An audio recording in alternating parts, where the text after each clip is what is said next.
స్వాగతం. అసైన్డ్ భూమి బహిరంగ వేలం, కోట్లు జేబులు నింపుకుంటున్న కబ్జా రాయల్లో, కళ్ళు మూసుకున్న ఇరిగేషన్ రెవెన్యూ అధికారులు, పాత రికార్డులు దిద్దిన రియల్ దొంగలు. మెదక్ జిల్లా పెద్దశంకరంపేట మండల కేంద్రంలోని సర్వే నెంబర్ 1లో 10 ఎకరాల అసైన్డ్ భూమి కబ్జా చేసి వేలం వేసి కోట్లు మింగిన భూ బకాసురులు. సర్వే నెంబర్ 258లో 15 గుంటలు భూమిని చేరపట్టిన వైనం. ఎర్రకుంటలో ఓ ప్రైవేటు ఆసుపత్రి నిర్మించిన పట్టించుకోని యంత్రాంగం. తప్పుడు మ్యాప్లను సృష్టించి అధికారులను తప్పుదోవ పట్టిస్తున్న భూ అక్రమార్కులు. సర్కార్ భూములు కబ్జా చేసిన వ్యక్తులపై చర్యలు తీసుకునే వరకు పోరాడుతాం. మాజీ ఎంపీపీ విగ్రామ్ శ్రీనివాస్ గౌడ్.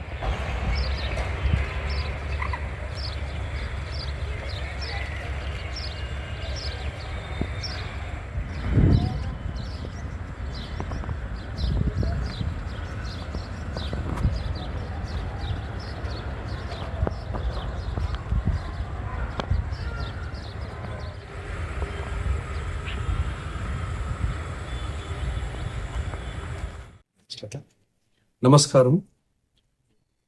నా పేరు విగ్రామ్ శ్రీనివాస్ గౌడ్, ఎక్స్ఎంపీ పెద్దశంకరంపేట.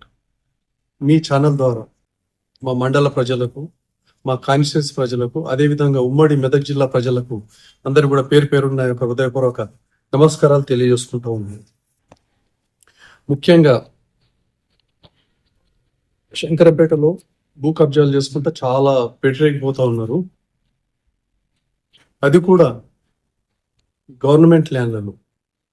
అలాగే గతంలో కూడా నేను కొన్ని ఛానల్స్లో, యూట్యూబ్ ఛానల్స్ ఇవ్వడం జరిగింది.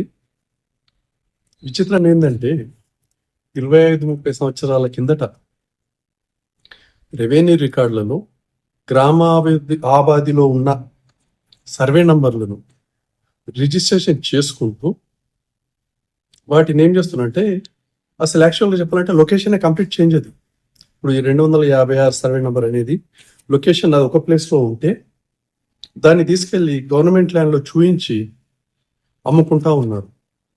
అంటే ఇది ఎంత ఎంత విచిత్రమైన పరిస్థితి. ఇది location complete land location change చేసినట్టే మనం అర్థం చేసుకోవాలి శంకరంపేట ఏ విధంగా జరుగుతుంది అనేది.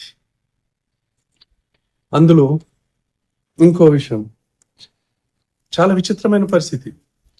ఈ సర్వే నెంబర్ 1లో మా శంకరంపేటలో కొంతమంది ప్రముఖ పారిశ్రామికవేత్తలు, వాళ్లకు 5 నక్షత్రాల అంటే 5 స్టార్ హోటల్స్ లాంటి ఇండ్లున్నోళ్ళు, పడవల లాంటి పెద్ద పెద్ద కార్లున్నోళ్ళు, అధికారుల ఫోర్జరీ సంతకాలతోని రెవెన్యూ రికార్డులోకి వాళ్ళు ఎంటర్ అవ్వడం జరిగింది. ఫోర్జరీ చేయడం అంటేనే పెద్ద తప్పు. దాంతో పాటు మండల మెజిస్ట్రేట్ తహసీల్దార్ గారిని మిస్గైడ్ చేసి, మరి కుమ్ముక్కయ్య మిస్గైడ్ చేసా తెలియదు, రిజిస్ట్రేషన్ చేసుకున్న ఘనత అదొక్క మా శంకరపేట మండలంలో ఉందని చెప్పి మీకు తెలియజేసుకుంటా ఉన్నాను. ఇది గవర్నమెంట్ ల్యాండ్స్ అంటే ఎవరికి అంటే పేదవాళ్ళకి, నిరుపేదలకి, ఇల్లు లేని వాళ్ళకి, అటువంటి వాళ్ళకి పట్టాలు ఇచ్చి వాళ్ళకి సహాయం చేయాలి. కానీ కోట్ల రూపాయలు ఉన్నోళ్ళు తప్పుడు పత్రాలను పెట్టుకుంటూ ఇది చేయడం అది కరెక్ట్ కాదని నా అభిప్రాయం. ముఖ్యంగా ఇలాంటి వాటికి నేను ఆల్రెడీ గతంలో కూడా కలెక్టర్ గారి దృష్టికి కూడా తీసుకెళ్లడం జరిగింది. మా శంకరంపేటలో ప్రజావాణిలో కూడా వారి దృష్టికి తీసుకెళ్లడం జరిగింది ఈ కబ్జాల గురించి. ఇట్లా కబ్జాలు జరుగుతున్నాయని ఎన్నిసార్లు కంప్లైంట్ ఇచ్చారు మీరు? నేను ఇప్పటికీ రెవెన్యూలో మాత్రం 2 సార్లు ఇచ్చింది. నేను ఒకటిసారి కలెక్టరేట్లో ఇచ్చిన, అదేవిధంగా మా శంకరపేట గ్రామంలో ప్రజావాణి కార్యక్రమంలో కలెక్టర్ గారికి క్లియర్ గా వివరించి చెప్పినాను. ఏది ఇప్పుడు ఈ 1వ సర్వే నంబర్ది కూడా చెప్పిన, అదేవిధంగా ఎర్రకుంట శిఖం భూమిది కూడా నేను వారి దృష్టికి క్లియర్ గా తీసుకెళ్ళిందండి. ఇప్పటి నుంచి మించుగా సుమారుగా 2 నెలల పైనే అవుతుంది. తద్వారా ఇప్పుడు ఒకటి ఏంటంటే, ఇప్పుడు 1వ నంబర్లోనేమో ఈ విధంగా చేస్తూ ఉన్నారు. ఒకరేమో సర్వే నంబర్ వేస్తూ వేరే సర్వే నంబర్ వేస్తూ ఇందులోకి ఎంటర్ అవుతా ఉన్నారు. ఇంకొకరేమో ఫోర్జరీ సంతకాలతోని గవర్నమెంట్ ల్యాండ్లోకి ఎంటర్ అవుతా ఉన్నారు. అంటే ఇది ఎంత దారుణం అనే విషయాన్ని మనం తెలుసుకోవాలి. ఎర్రకుంటలో కూడా నేను గతంలో కూడా నేను చెప్పడం జరిగింది. ఎర్రకుంట శిఖంలో 2 ఎకరాలు 27 గుంటల స్థలం ఉంది అందులో ఎర్రకుంటలో. దానికి ఏం చేసిందంటే 256 సర్వే నంబర్ 1, 257 సర్వే నంబర్ నుండి ఆ నంబర్ నుండి రిజిస్ట్రేషన్లు చేస్తూ ఇళ్ళకి ఎంటర్ అవుతా ఉన్నారు. అవి కూడా గ్రామావాదిలో ఉన్నాయి. గ్రామావాదిలో ఉన్న 20-25 సంవత్సరాల క్రితం నుండి గ్రామావాదిలో ఉన్న వాటికి మరి ఏ విధంగా రిజిస్ట్రేషన్ చేస్తూ ఉన్నారు, ఏ విధంగా అమ్ముతా ఉన్నారు, మరి రెవెన్యూ అధికారులు ఏం చేస్తూ ఉన్నారు, ఎక్కడ నుండి చూసుకుంటూ ఇచ్చేస్తున్నారని అర్థం కావడం లేదు.